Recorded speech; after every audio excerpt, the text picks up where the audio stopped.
Here's how to turn fast startup on or off in Windows 10 or 11 on your PC or laptop. So, fast startup can make your computer load faster, but it uses files saved from your last session instead of starting fresh.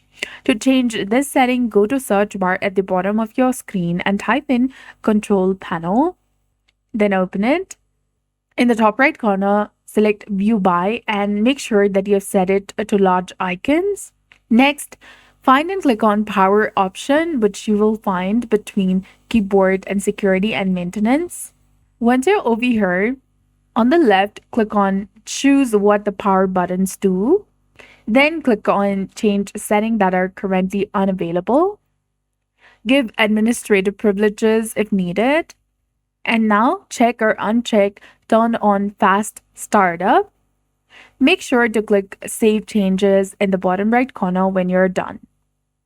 So that's it. I hope you found this video helpful. If you did, please like, share, and subscribe.